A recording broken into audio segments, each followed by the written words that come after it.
In 2028, the best athletes, coaches, and support staff from around the world will make their way to Los Angeles for the Olympic Games. Paris 2024 was a mixture of incredible performances and massive controversy. The future of the Olympic movement has never been more unpredictable, with a huge financial burden of hosting the Games and the integrity of sport coming into question. In this episode, I break down my big takeaways from the Paris 2024 Olympic Games, and this is my story. Paris 2024, what a competition. I think it was the first time watching as a fan. I had the opportunity to sit down with Hamish Carter, Daniel Purvis and Daniel Keatings, and we relived the action in the gymnastics. And I think all three of us agreed that it was just an amazing spectacle to watch as a sports fan. I don't think it was without its controversy, and that started from minute one. The opening ceremony was an interesting one to watch. It was obviously the first opening ceremony where it hadn't taken place inside the Olympic Stadium. It was on the River Seine. It was raining, of course it was. And you kind of had athletes waving from a boat. It was a bit strange, and I think it probably took away a little bit from that spectacle of an opening ceremony. And there was also obviously the massive controversy around some of the performances, some of the artistic performances and the creative performances for that. I think what probably the organisers forgot was that lots of kids are going to watch the Olympic Games, and most people coming to watch an Olympic Games are there to watch the sport. And all you really want to see is incredible performances. And the athletes just want to compete, and the spectators just want to watch the athletes compete. And what happens is, typically now at these big events, is that different agendas and politics all get woven into these sporting competitions, when really all it is, it's about who crosses the line first, who scores, who gets the best score, who enters a diving pool with the smallest amount of splash, who wins the race, right? That's all it's about, and that's what people want to see. And I think most sports fans that come to watch are probably quite traditional in their ways, and sport, right, is all about how much effort you put in. That's what you get on the other side of it. It's all about hard work and effort, and then you get the performances. So, yeah, I don't think some of the elements of the opening ceremony went down too well with your traditional sports fan. But aside from that, it was an incredible spectacle those 2 weeks. I loved some of the things that Paris did. I think having part of the Eiffel Tower in your Olympic medal, like, how cool is that? Just what a very unique thing they did. They obviously had the Olympic torch that was floating in the air for the first time. That was really cool to watch. You know, that's something that I talk about a lot in my school assemblies and club visits when I talk to the kids. Because I am very lucky to have an Olympic torch and I tell that story, I'm almost a little bit more bought into listening to the relay, what the torches were made out of, what athletes ran the torch. You know, you obviously had superstars being flown in, like Snoop Dogg and Pharrell Williams, to run the Olympic torch relay, which is really, really cool. And, you know, it only builds up just the event and makes it even bigger and magnifies it, having huge superstars like that. What's really cool as well is just, you know, Snoop Dogg is one of the biggest performers in the world, right? But to see him like getting so into sport, it's really, for the athletes, it must be incredible. I remember at the closing ceremony seeing everybody like swamping to try and get a picture of Tom Cruise as he's like walking through all these athletes who are incredible in their own rights, but they all can't believe that that's Tom Cruise right there. It's pretty cool. So yeah, I think in terms of spectacle, it was amazing. I think Paris did a really good job of bringing in, you know, particularly those American superstars. And it makes sense, right, with Hollywood, LA hosting the next Olympic Games, but that was very, very cool from the get-go. Some massive names. And that flowed into the competitions. You had, because they were there for the opening ceremony and they were there almost on the red carpet and they wanted to be part of the event, it was very showbiz, right? And they kind of stayed around for a while. I think Snoop Dogg stayed for the whole thing, but most of those big superstars stayed around for the first few days of competition, which meant that quite a lot of them were there watching gymnastics, which was really, really cool, and it was great for the sport of gymnastics. But I think as a whole package, like, it was a great Olympic Games. I think it helped. In the UK, for me, it seemed like it was a bigger event, and I think that was because of the time zone issue. You know, the last Olympic Games being in Tokyo and the one previously being in Rio, you do lose being able to watch it live on TV, and you're either watching it at 6 o'clock in the morning or in the middle of the night, whereas being able to watch it on the same time zone just meant that all kids could watch it, right? Because you could be watching Olympic Games in the morning before you go to school, having your breakfast, or if it's the summer holidays, they're off school, so they can watch it all day long, whereas that hasn't been the case since 2012. So I think that helped massively. I think that's probably going to help a lot of the British athletes become bigger household names, because you could actually see them live doing those performances. So I think that was really cool this time, that we were able to watch it live, because it makes a big difference. Watching live sport is the best, right? Like, you can watch the highlights afterwards, but it's not quite as special once you know what the result is. So that's been really cool watching it live. And I think, the first thing I'll probably touch on is the coverage. I really enjoyed a lot of the BBC's coverage. I like that they had Fred Sirieix, the guy from the dating program, whose daughter is a diver, Abigail Sirieix. That was really cool. And I think that was great to have like a parent's perspective. It must have been an incredibly hard job for him to be a parent and also have a job to do and commentate and do quite a lot of the intermediary commentary kind of pieces, go to the events, talk about Paris. Obviously he's French. So yeah, I think they did a really good job, the BBC, of the overall coverage and the package. I think it was pretty family friendly. I think to look at the gymnastics, my criticism is always that I think you should have a male artistic gymnastics expert there involved, especially in the studio, right? And this is no fault of Beth Tweddle, who was there in the studio. So every time kind of took a break and the gymnast maybe move around rotations, or the event final had finished and there'd be a presentation, they'd go back to the studio, which was in the centre of Paris, and you had Beth Tweddle there. Beth is incredible, right? Beth is the most successful female women's artistic gymnast in Great Britain that we've ever had.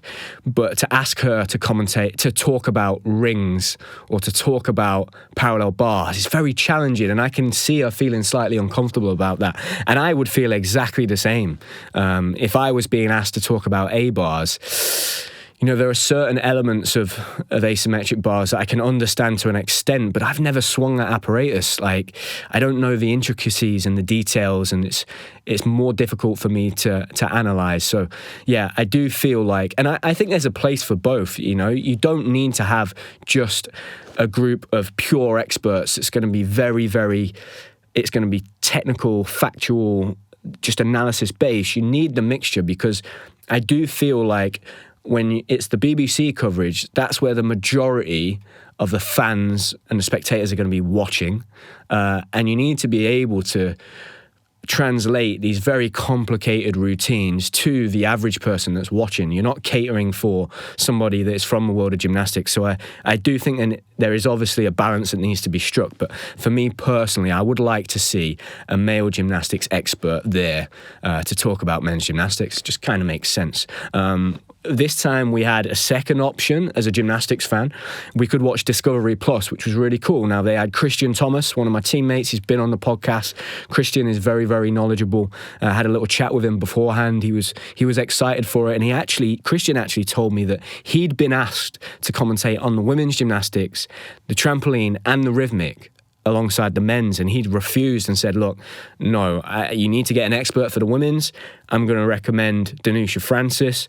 Danusha Francis did it for the women's. So yeah, fair play from Christian, because I'm sure he would have been paid to have sat down and done all of that work. It's essentially 4 times the amount of work, right? But yeah, I did enjoy the Discovery Plus commentary. It was very different from the feeling I get is that most gymnasts and athletes tended to watch the Discovery Plus commentary just for that technical feedback, that knowledge that Christian brings. Also felt a little bit calmer, right? Because you're not trying to get people excited about the sport. It might be it's not necessarily people that have watched it for the first time. So you're trying to get them hooked straight away, which I understand is...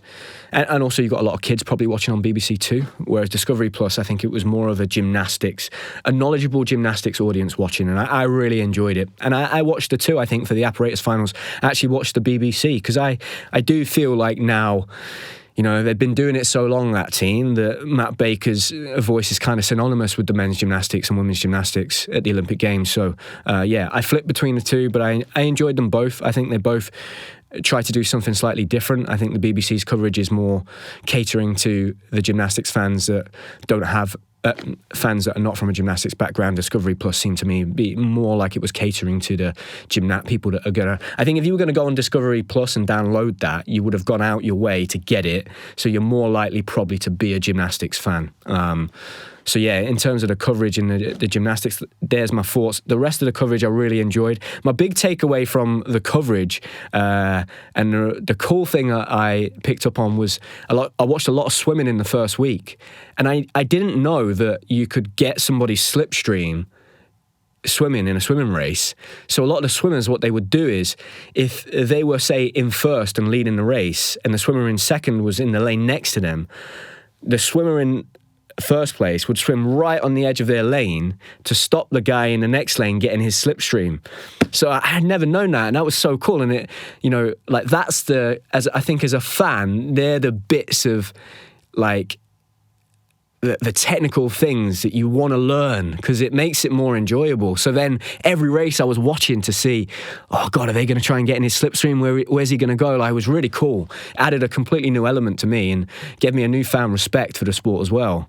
I really enjoyed the swimming in that first week. So that was a big thing for me. I think another big takeaway, was when I watched the athletics in the second week. It tends to be at the Olympics, you kind of have gymnastics, swimming, and then a lot of the other sports, like in the first week. Second week tends to be athletics, cycling, then lots of the other sports in that second week. And I think in the athletics, one of the big things for me was watching one of the GB sprinters get disqualified in his first heat.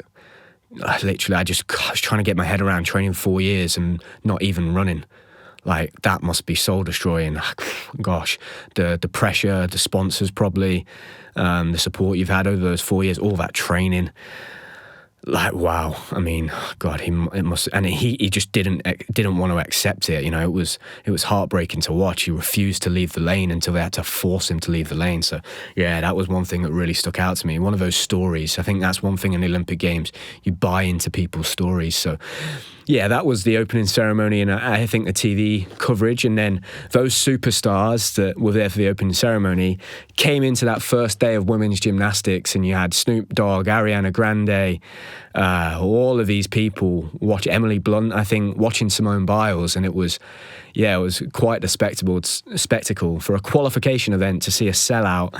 Everybody was after the Netflix documentary that was released prior to the Olympic Games, which was, again, a genius piece of marketing from the people behind Simone's brand, I guess, to release it just before the Games, because she certainly did go into the Olympic Games as the face of the Olympic Games for sure. I think she came out of it still as one of probably the face of the Olympic Games, and going into LA, nobody knows if she's going to carry on, but gosh, if she is in the mix in 4 years' time and she wants to go again, wow. I can't see at the moment anybody else really being bigger than her as a global sporting superstar. I'm sure they'll come out of the woodwork. You maybe have Noah Lyles in athletics, who's pretty big now after that Olympic Games. But yeah, wow, that was a spectacle to see in qualification, and just the interest in gymnastics is something that I've not experienced before in my lifetime. I've not known it to be that big, and I think gymnastics really had a moment. Simone Biles was the catalyst for that. But then what was really cool was that a very unsuspecting, unlikely hero in Steven Nedorosik, the American gymnast in the team final, just went viral overnight all over the world. And it's this guy that comes along, and I was on Kensley's podcast, Kensley Beale, who is from Neutral Deductions. She's been on our podcast over the Olympics, so I hope you enjoyed the Olympic coverage that we did and the episodes we did with Kensley previewing the Olympic Games. But I was on Kensley's podcast this week, and she told me that somebody in the production team at NBC came up with the idea of having a timer for when Steven Nedorosik would do his pommel routine, and they managed to predict it to the minute. So from the start of the coverage that they were watching in the US, it had Steven Nedorosik pommel routine and then a countdown for when he would be doing it. So it just built the tension throughout the whole of that 2.5 hour coverage, which is that person needs a raise, because what a genius idea to build the tension and get everybody bought in. You'd see the screen straight away and be like, what's that timer? And they kept mentioning it, and it gets all the way to the end of the competition. He's done no gymnastics yet, right? And he's sitting there on his chair with his eyes closed, having a little sleep, and he kind of takes his tracksuit off, gets up, takes his glasses off, and does an incredible pommel horse routine to secure the US men's gymnastics team an Olympic bronze medal, which was a massive moment. But Stephen became incredibly famous just overnight. It's that, you work a whole lifetime, and, if you didn't know gymnastics, you didn't know the sport, you would think, wow, this guy's just got famous, but he's obviously been training since he was a child, his whole life for a moment like that, and it just all seemed to come together just at the right time for him. And now he's, I think he's been on the Letterman show, Jimmy Kimmel show in America. He's going on Dancing with the Stars, which is the same as Strictly Come Dancing in the UK. So this overnight he's become a household name, and fair play to him. He should capitalise on it and make everything from it like he possibly can. Make the most of it. Just an amazing thing, and great for the sport of gymnastics. It really does. Having that spotlight on Simone and then Stephen, the US men's team, that trickles down to everybody else within the sport. And it raises that profile, and hopefully that will translate in the next 4 years in the lead up to LA, with there being more money, more support, more sponsorship to go around for all the athletes, because that's what you want to see, especially as a gymnast and an athlete that competed at the Olympic Games, and you've seen the sport go from very much amateur to people being able to make it their profession, to then the last 4, 5, 6 years it being a little bit more difficult for the big names in the sport to potentially make money and make a living. So for me, brilliant. And to see that spotlight, see those big superstars, see Stephen go viral all over the internet, amazing. I hope we could get him on the podcast. That would be brilliant. We've got Ian Gunther hopefully coming on the podcast, who is a content creator, a gymnast himself, was out there at the Olympic Games. So we're going to see if Stephen can help connect us maybe. Ian can connect us with Stephen. That would be incredible. Just to get his story, what perspective that would be. Imagine, he's a very, very busy man right now. But yeah, that would be a great episode in the future. So we're looking forward to that. I think, getting on to that, it kind of perfectly moves on to one of the big talking points of this Olympic Games seem to be athletes' money and what they get paid. And I turned the TV on and put the news on one morning, and there was a big debate between whether athletes should get paid or shouldn't get paid. And there was lots of statistics and facts coming out all over the internet of what countries pay what athletes. And Great Britain's one of the only countries that don't give out prize money directly for performances. So you go to the Olympic Games, you win a gold medal, silver medal, bronze medal, you don't get paid for that. There's no prize money. What you do have is if you win an Olympic medal, you then get funding to support your training for a period of time following the Olympic Games. So it might be 2 years, it might be 4 years. I'm not sure what the rules are right now. So you do get support in that way, but there isn't a initial one-off payment, whereas a lot of countries seem to do that. I don't know how I feel about it. I think there probably should be. I think you should. I think you look at the pressure and the expectations and just how much of a spotlight is put on the athletes at an Olympic Games. I think we probably should. I've always felt that those incentives work. Financial incentives work. They worked for me and my squad of gymnasts and generation when we were younger and we were first starting to get results. We had these incentives put in place, and they 100% worked. All of a sudden, I'm not going to say it was just down to that, but it gave you a little bit more motivation in December when it was freezing cold in the gym if you knew that, right, if I go out and score 90 for the first time, I get paid £1,000 bonus. Like, that's a great incentive. And I think in a sport like gymnastics and all Olympic sports where your career is so short, right? I think athletes should get those one-off payments. And I also do think that that money that the IOC get from advertising and sponsors, some of that should be trickling down to the athletes. Like, it's the biggest scam in sport that athletes don't get any of the revenue generated by an Olympic Games. I mean, it's incredible when you think of the big brands that sponsor an Olympic Games and the athletes don't see a penny of it. I often wonder where that money goes. I'm sure it goes towards supporting initiatives around the world, but I imagine there are some bigwigs at the top that are making an exuberant amount of money. So for me, I think there needs to be a way that trickles down. There are lots of restrictions in place at Olympic Games in terms of personal sponsors as well. So you quite often see that there's a blackout period. So for a period before the games, after the games, and during the games, if an athlete has a personal sponsor that isn't a sponsor of the Olympic Games, they're not allowed to advertise that sponsor. So that's very tricky if you're an athlete, because one of your only means of making an income is sponsorship. And the biggest event you have with the biggest potential audience to advertise that you're partnered with or supported by a brand is the Olympic Games. So that's very, very tough, that is. It's challenging. I remember at the Olympic Games in London 2012, I was going in as a Red Bull athlete, right? But it was very tricky. I managed to sneak a few cans of Red Bull in still. I did drink it throughout the competition because for me, that was just something I did at the time. It was, that's essentially why I got picked up by Red Bull. It's amazing to see that Rhys McClenaghan is now sponsored by Red Bull. He's the only gymnast in the world now sponsored by Red Bull. I think myself, I was potentially the first ever gymnast sponsored by Red Bull back in 2011. And it was a Croatian gymnast called Mario Možnik. And then 2016, Red Bull decided, right, we're struggling in this sport because of things like the Olympic Games, but not even the Olympic Games. It was a real struggle to kind of promote that you were being supported by Red Bull and wear Red Bull kit just at European Championships, World Championships, British Championships. It was a real challenge for me. So I decided, look, this just isn't going to work and we're going to have to step away from the sport. But it's great to see that they're back in and they're supporting Rhys. And I'm sure that Olympic gold medal helped seal that deal for Rhys. But incredible performance obviously by Rhys McClenaghan winning that gold medal. And to see him being supported by those brands is great. But, not every athlete has the access to that. And I think that's something that should be changed in the future and they should take a look at. If we're not going to have that ad revenue and those big brands that are putting money into the Olympics trickle down to the athletes, they should at the very least have the option of being able to wear sponsored kit and promote brands on social media. Because they're just very restricted. They have their hands tied behind their back. And it seems very much like a control thing for me. So, I think athletes making money was a big, big topic this time. It seemed to be all over the place. You obviously you saw one of the gymnasts, Carlos Yulo, from the Philippines, won 2 Olympic gold medals. Initially won a 2-bed flat, luxury flat in the Philippines. After his second medal, it got upgraded to a 3-bedroom flat. I saw that he got ramen for life.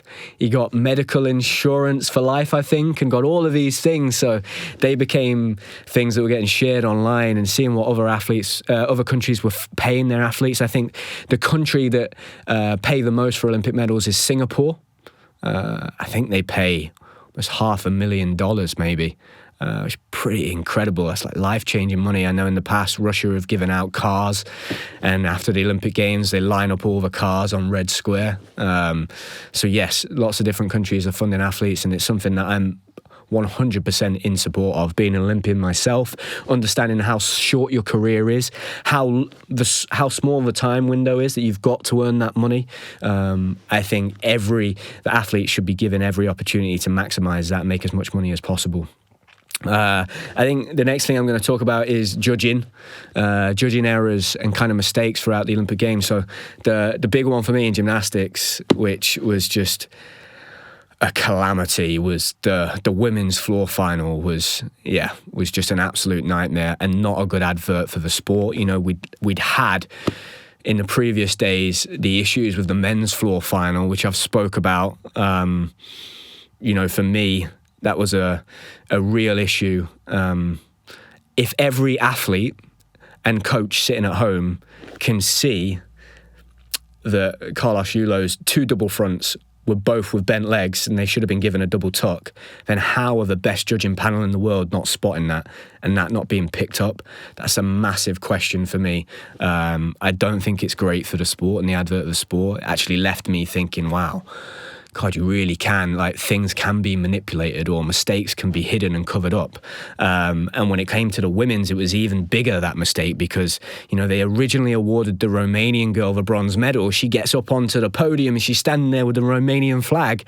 And then all of a sudden they change the score and tell her, you've not got the medal, I have to take it off her and give it to the American gymnast. Now they're going back and saying the American gymnast didn't get her appeal in time, so we've got to take it back off you and give it back to the Roman. Like, just a comedy of errors and just a really, really bad advert for the sport.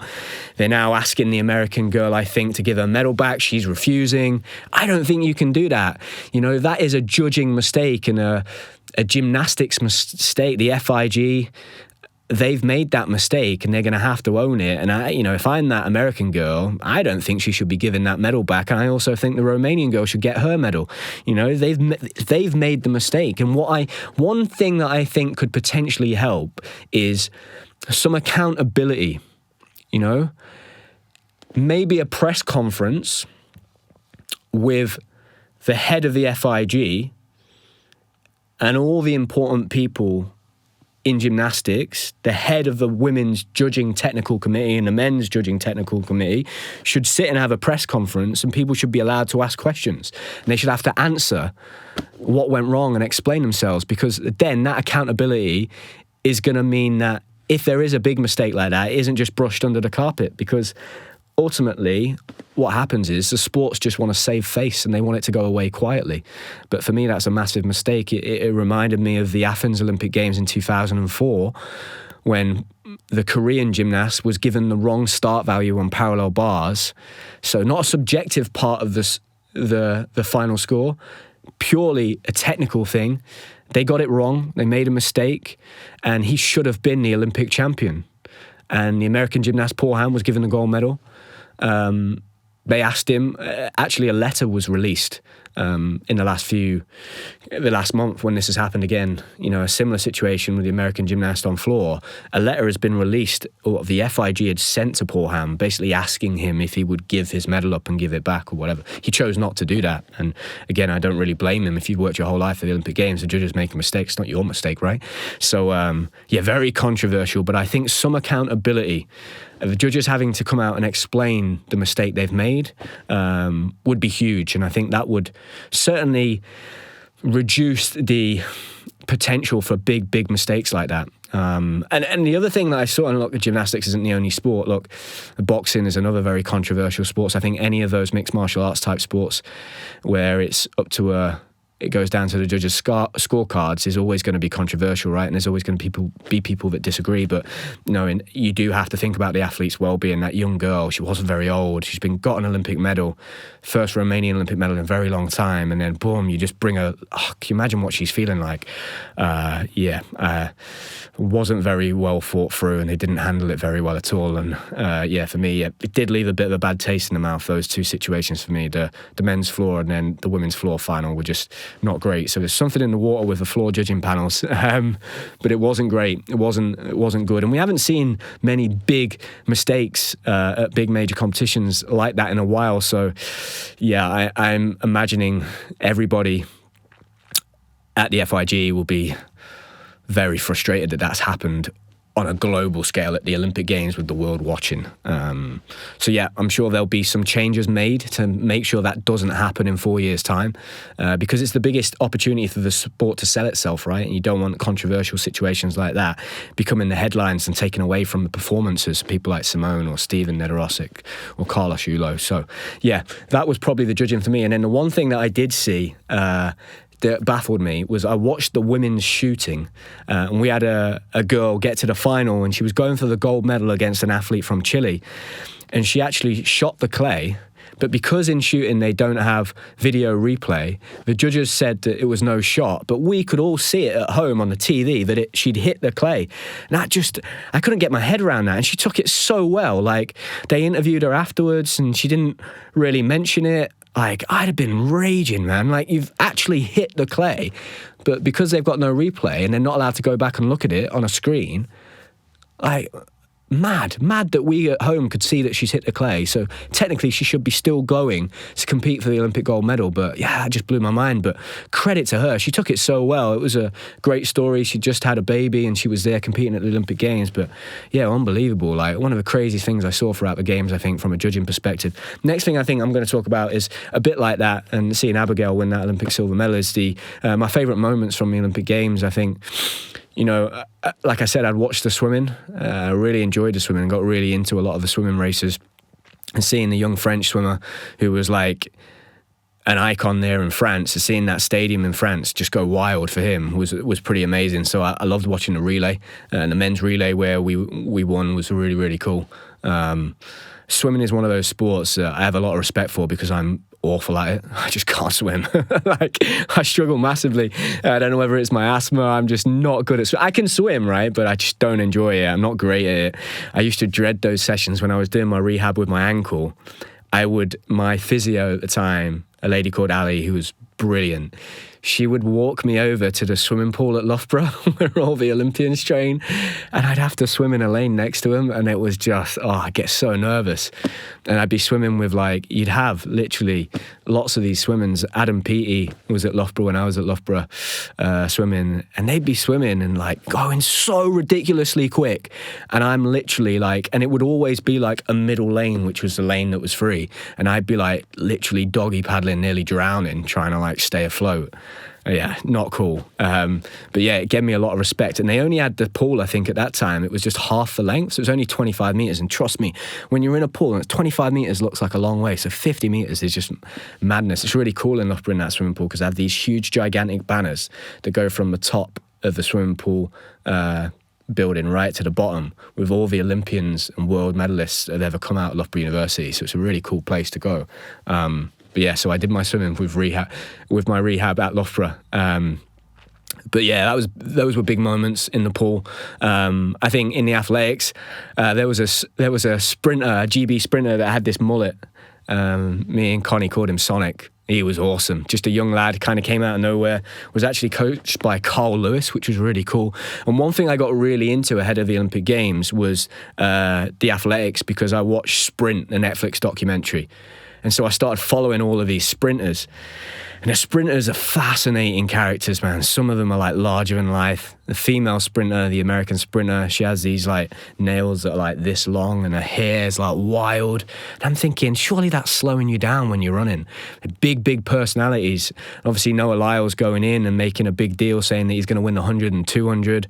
He obviously did it, won the 100, and then had COVID going into the 200, finished in third place. But the athletics was big, and seeing the pole vaulter from Sweden break the world record, seeing him run up, go from snogging his missus to smacking his mate, him and his mate smacking each other. It was just what a wild guy that guy is. He went viral online, and he went viral because, a bit like Sergei Bubka, who was a pole vaulter from the Soviet Union in the past, I had read a story before that he would only break the world record by 1 centimetre because he had a bonus in his contract that was $100,000. So every time he'd break the world record, he gets $100,000. And the Swedish athlete, the pole vaulter, he has the same thing. So he only goes and breaks the world record by 1 centimetre because he gets a big, massive bonus. So fair play to him. Like, what a guy. And yeah, it makes sense, right? Just do it by 1 centimetre, keep breaking that record. And yeah, he went famous. He obviously did the famous celebration of the Turkish shooter, which went viral. That was like a big meme of the Olympic Games, with the guy that just looks like he's rocked up. He's got his hand in his pocket, he's just shooting, he's not got the goggles, just got his own glasses on, no helmet. What a guy that was. So he was probably one of the most famous guys at the Olympic Games. And then I think, obviously, the other big controversial moment that happened towards the end of the Games was the breakdancing. And I think breakdancing in the Olympic Games was an interesting one, right? I think going into it, people were kind of like, breakdancing, is it a sport? Like, it's one of those things that got added in, and sometimes sports come in for one Games and then they're out. I'm guessing it's out for the next Olympic Games. But obviously the Australian girl that came on and she did her breakdancing performance, and bless her, she became like the laughingstock of the world. There was just memes left, right and centre going around about her, but she's become incredibly famous. So I'm sure in some ways she's certainly benefiting from it. But yeah, breakdancing was an interesting one. I didn't catch the competition, but it was impossible not to see her performance, right? But I can't see that's going to be coming back to the Olympics. It's interesting, isn't it? When you get one shot at the Olympic Games as a sport, it needs to work. Because they've got it it's gone wrong in breakdancing, right? And a bit like I said in gymnastics, like you want the headlines to be the positive stuff, not the negative things. And so I think it'll be a long time until we see breakdancing back in the Olympics again. And it's interesting. It's one of those things where you talk about, is that an Olympic sport or not? I know for LA 2028, there's going to be baseball, I think flag rugby, American football. So a lot of those American-based sports are going to be in. And some of the sports that were in this time, like breakdancing, will be out, and that happens every Olympic Games. But yeah, they were some of my favourite moments, the big moments. I think in the gymnastics, obviously the British medals were great. It was amazing to see those. I think for me personally, actually my favourite gymnastics routine of the whole Olympic Games was Kaylia Namor, the Algerian girl on asymmetric bars. Me and Connie watched that, and I was like, I've never seen anything like this. She is unbelievable. Like, that is the most exciting routine I've seen of the whole Olympic Games. And it's not very often that I would feel that way being someone from men's gymnastics. I think the Chinese gymnast on parallel bars is probably the most perfect routine in gymnastics has ever been done if you take all things into account. So the difficulty, the moment, the fact it's at an Olympic Games and just how perfect that routine was. I think that's the most perfect routine that's ever been done in gymnastics. Certainly the best male routine that's ever been done. And I would argue the best routine ever, considering how dominant he was. He was the most dominant gymnast across any event, men's or women's. He won by 7/10, which is a huge margin to win an apparatus by when you're competing against the best in the world. So that was definitely the best routine in men's gymnastics. But yeah, incredible. Again, then another moment on the other side, Simone Biles did deliver, right? She won those medals, but she also faltered towards the end of the competition. So it was good to see, I think, for people that she's human too. I know we knew that, obviously, from the Tokyo Olympic Games, but when she fell off the beam, you saw her crack, right? You saw her get a bit frustrated and start asking why the crowd shushing, and you could see it was interesting seeing her under the cosh, under a bit of pressure on what her personality's like. So that was quite interesting, seeing a different side to her a little bit. I've never really seen that. It's always gone her way, right? Typically, aside from Tokyo, normally she wins everything. She's not used to potentially losing. So, yeah, that was really interesting to see that. A few mistakes, and then again on the floor, super bouncy, stepping out. But then to see Rebecca Andrade, the Brazilian gymnast, win the floor, that was great. I think, yeah, she's probably one of my favourite female gymnasts, Rebecca Andrade from Brazil. She's taller for a gymnast, super powerful, but very elegant, does really cool technical gymnastics. I love her gymnastics. I think if Simone Biles wasn't around, she'd probably dominate. So they were probably the big moments for me. And then the high bar, again, not a good advert for high bar. The high bar final was a bad one. I mean, of the guys that won the medals, 1 and 2 went through, everybody else seemed to fall. Everybody else in the final, 6 falls. That never happens on high bar.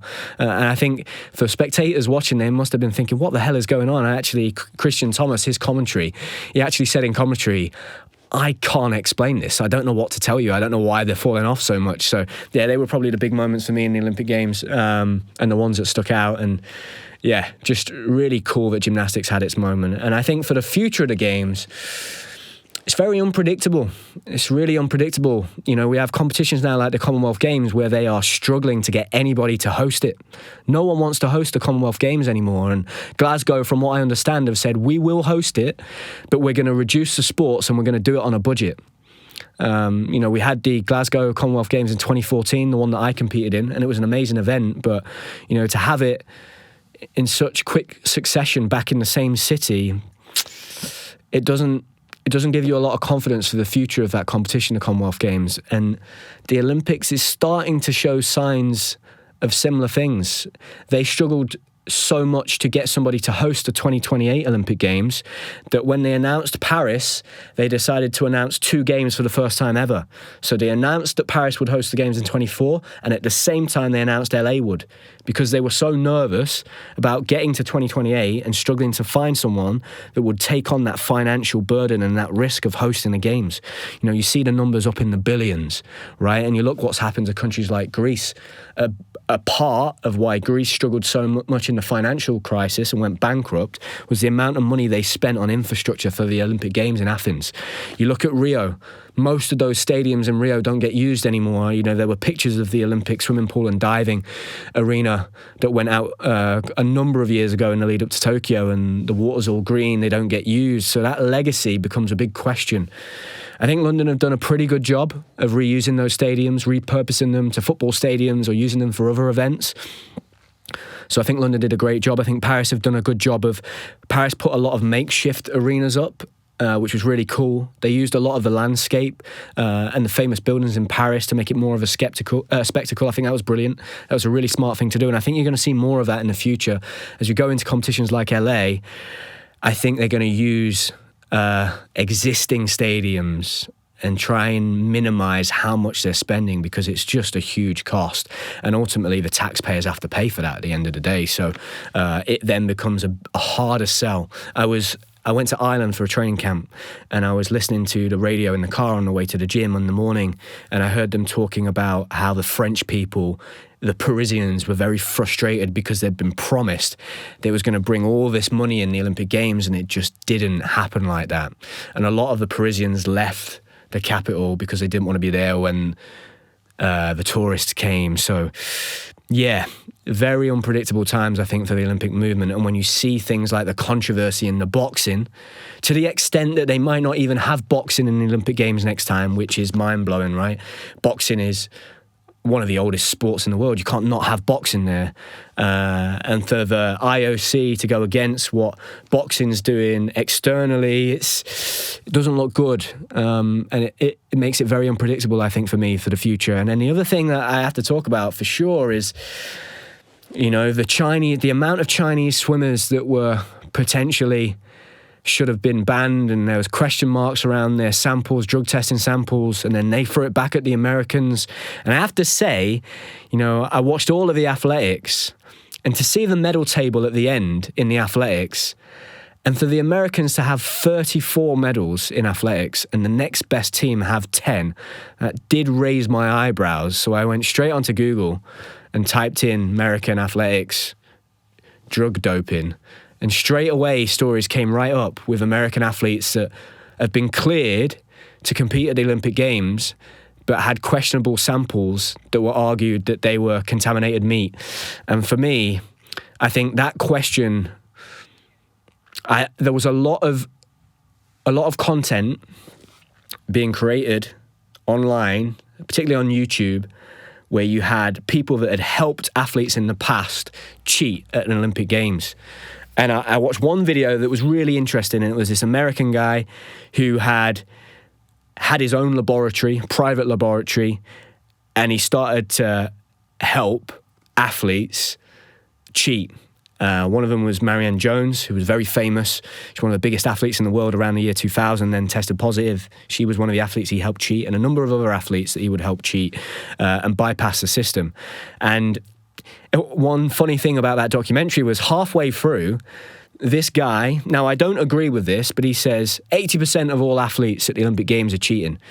Well, I know that's not true, because I would be 99.9% confident that none of the gymnasts that I trained with cheated in Great Britain.